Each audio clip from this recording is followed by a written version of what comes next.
আসসালামু আলাইকুম গাইজ, আমরা হচ্ছে শ্রীমঙ্গলের জন্য রওনা হয়ে গেছি। এই তো এখন গাড়িতে উঠে বসছি। আমাদের গ্রাউন্ড ফ্লোরে হচ্ছে, এটা হচ্ছে আমার বাবা।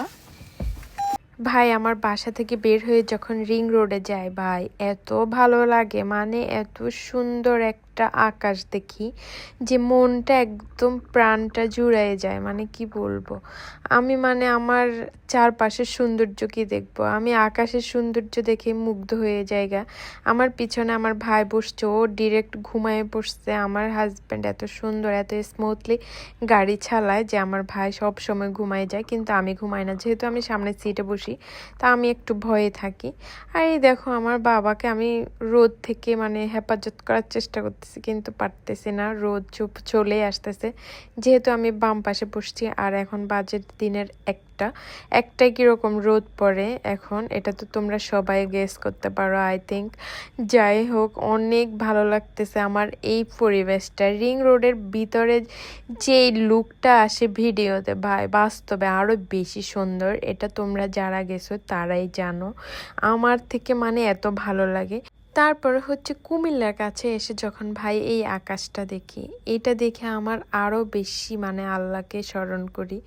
মানে এত সুন্দর করে আল্লাহ পৃথিবীটাকে সাজাইছে, তোমরা মানে জাস্ট থিঙ্ক করো যে কেমন মানে এই আকাশ এই জমিন কত সুন্দর সবুজ শ্যামল, তার মাঝে হচ্ছে আকাশের মেঘগুলা যখন পাহাড়ের মতো দাঁড়ায় থাকে, মানে কি যে ভালো লাগে, মানে চারপাশ কত সুন্দর। যাই হোক, এগুলো আমি কি ভিডিও করছি কিছুই জানি না, আমার বেবিটা এলোমেলো করতেছে।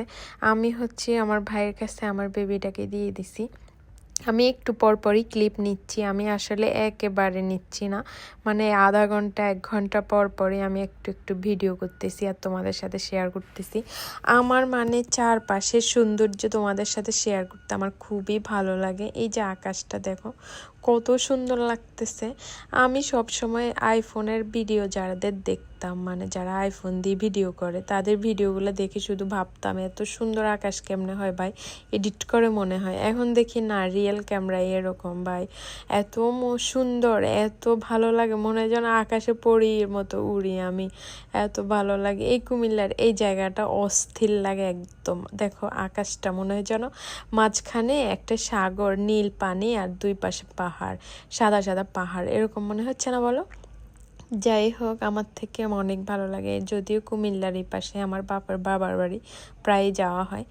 অনেক বৃষ্টি আসতেছে, আমরা কুমিল্লা যখন ফতুয়ার বিশ্ব রোড পার হই, আমরা যখন টমসম ব্রিজ দিয়ে যাই, তখন দেখো আকাশে কি মেঘলা, কি মেঘ ধরে আছে। একটু পরে মানে 5টা মিনিট পরে এত বৃষ্টি আসছে ভাই, তোমরা মানে আওয়াজ শুনে বুঝতে পারতেছো এত বৃষ্টি, মানে গাড়ির গ্লাস দিয়ে আমাদের বাহিরে কিছুই দেখা যাচ্ছিল না। আমরা এখন ব্রাহ্মণবাড়িয়ার ওই যে ট্রেন রাস্তাতে জ্যামে পড়ে আছি, কারণ এখন ট্রেন আসবে, কিন্তু কোন দিক থেকে আসবে আমরা কিছুই জানি না। মালবাহী ট্রেন, এটা তো অবশ্যই অনেক বড় হবে না, এটার জন্য প্রায় 10 মিনিট বসে থাকবে। দেখেন কত বড় ট্রেন, অস্ট্রেলিয়া, তারপর হচ্ছে নিউজিল্যান্ড, বিভিন্ন দেশ থেকে আসছে। কয়টা পাইছে টোটাল? অনেক বড় ট্রেন এটা হবে নিশ্চিত, কারণ এটা হচ্ছে মালবাহী ট্রেন, তো এটা অনেক বড় হবে। 2 ঘন্টা জ্যামে বসে থাকার পরে এত খিদা লাগছে, হঠাৎ চোখ পড়ে একটা গাড়ির উপর যে বেকারির আইটেমগুলো ও নিয়ে যাচ্ছে। তারপর ওই লোকটা থেকে আমরা কেক আর পাউরুটি নেই। আল্লাহ দেখেন কাউকে মারে না, সবার রিজিক আল্লাহ কোথায় কিভাবে দিবে একমাত্র আল্লাহ জানে।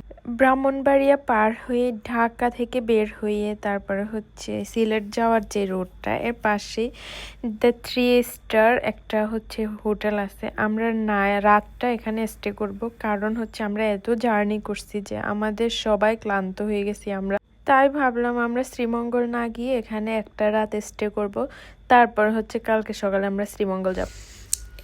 এই রুমটা নিছি আমাদের জন্য, ভালোই, খারাপ না, চারপাশ সুন্দর আছে। এই দেখো আমার বাবা কেমনে হাঁটে, কত দুষ্টু করতেছে। এদিকে একটা মিরর আছে,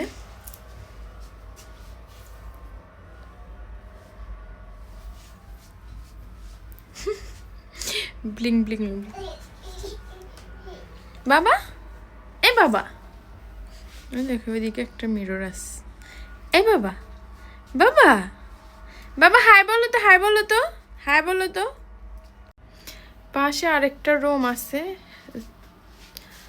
ওইটা হচ্ছে 604 আর আমাদেরটা হচ্ছে 608। তো আমার ভাইয়েরা হচ্ছে পাশের রুমটাতে আর আমরা হচ্ছে এটাতে। আমরা হচ্ছে শ্রীমঙ্গল এখনো পৌঁছাইতে পারি না, যেহেতু রাতের প্রায় 9:30 বাজে। তো আমরা ওই রোডে ঢুকবো না এখন। আমরা হচ্ছে ব্রাহ্মণবাড়িয়া একদম শেষ করে ওই যে সিলেটের যে রোডটা, ওই রোডের পাশে একদম কর্নারে, মানে ঢাকা, ব্রাহ্মণবাড়িয়া আর সিলেট, এই 4 মোড়ের মাঝখানে যে একটা 3 স্টার হোটেল, এটার নাম হচ্ছে দ্য 3 স্টার। তারপরে এটাতে আমরা উঠে গেছি। আমরা আজকে রাতটা এখানে স্টে করব, কালকে ফ্রেশ হয়ে, যেহেতু আমরা চট্টগ্রাম থেকে ডিরেক্ট জার্নি করছি, আমাদের খুব বাজে অবস্থা, আমরা সবাই ক্লান্ত হয়ে গেছি। আর হচ্ছে আমরা দুপুরে খাওয়া দাওয়া করে বের হই নাই, আমরা জাস্ট 12টায় উঠে নাস্তা করে তারপরে 1টার দিকে রওনা দিয়ে দিই। পথে আর খাওয়া দাওয়া করি নাই। আসলে আমরা ভাবছি যে কুমিল্লার পরে যদি কোনো ভালো রেস্টুরেন্ট পাই খাবো, কিন্তু আমাদের আর খাওয়া হয় নাই। আমরা ভালো রেস্টুরেন্ট অনেক খুঁজছি, ভালো আর রেস্টুরেন্ট খুঁজে পাই নাই, যার কারণে আর খাওয়া দাওয়া করা হয় নাই। যাই হোক, আমি হচ্ছে পুরাটাই একটু একটু করে হচ্ছে তোমাদের সাথে শেয়ার করছি এই ভিডিওতে। সবাই আমার ভিডিওটাতে অবশ্যই লাইক, কমেন্ট, শেয়ার করে দিবা। আর পরবর্তী ব্লগগুলো আমি অবশ্যই এই চ্যানেলে শেয়ার করব, তো তোমরা হচ্ছে সাবস্ক্রাইব করে দিবা। আর হচ্ছে মেইন কথা হচ্ছে, এত জার্নি আসলে করা যায় না একদিন। আর হচ্ছে আমার বেবিটা মানে জার্নি করতে পারে না, ও মানে একটু পরপরই কান্না করে, আর আমি নিজেও বেবি রেখে এতগুলো জার্নি করতে পারি না। যাই হোক, তো কালকের ব্লগগুলো অবশ্যই শেয়ার করব। আজকে এই পর্যন্তই, সবাই ভালো থাকবা আর আমার জন্য দোয়া করবা। চলো, বাই বাই, টেক কেয়ার।